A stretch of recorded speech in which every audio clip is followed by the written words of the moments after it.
Moi atentos á problemática que teñen tamén os veciños de Amio, porque teñen a súa estrada constantemente chea de auga con barro. As tubaxes rabentan e botan auga e auga e auga en grandes cantidades xusto por diante das súas casas e que din que xa non saben o que facer e que non poden nin sair da casa sin encharcar os pés. Cal é o problema?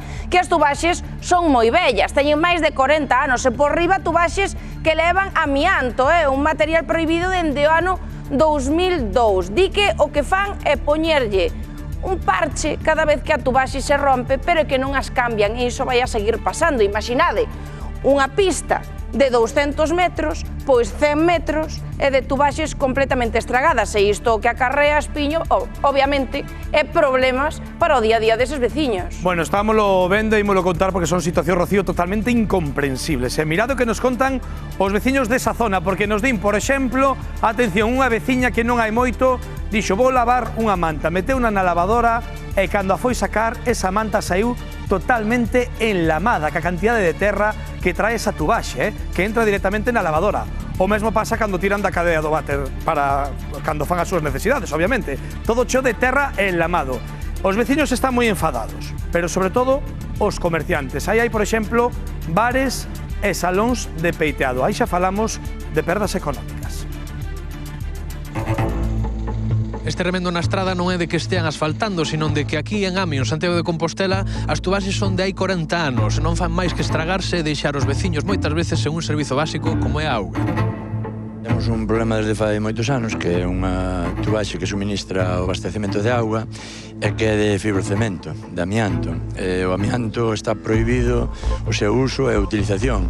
Entonces, ao ter tantos anos esa tubería, pois está rompendo continuamente, crea perxuicios tanto nos electrodomésticos, nas griferías, e ao final pois é un trastorno e estamos pagando un servicio que non temos. O tema do problema de polas mañás, cando tes que salir a traballar e sin auga e ao volver para cociñar, que tampouco tes, non se poñen as lavadoras, que eu teño que poñela por temas de traballo con moita frecuencia, pois que a auga sale superloda.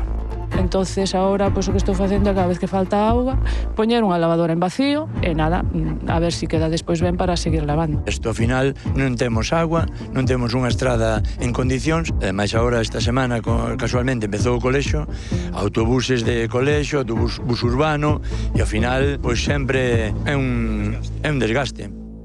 Vas ao váter, sacas a tapa do depósito e colles barro ca man.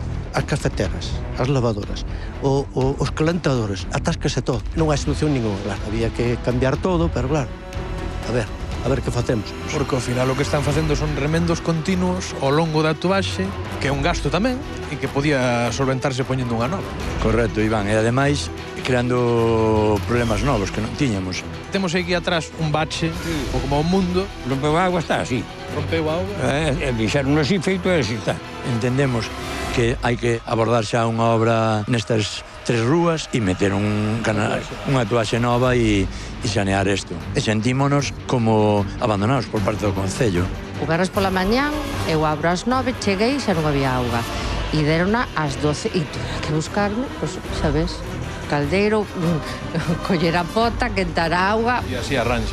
Dime ti outra maneira. É que parece que estamos de hai 40, 50 anos aquí. Non hai aceras, non hai nada. Por exemplo, a última vez que foi pola mañá non podíamos usar a cafetera, o lavajías non podes usalo. Que ainda che pasa pola tarde ainda por cervezas, ainda que sexa sin vajilla, porque unha vez que gastas toda a vajilla non tes, hasta que teñas agua non tes como lavala. Estamos tirados completamente aquí en ano.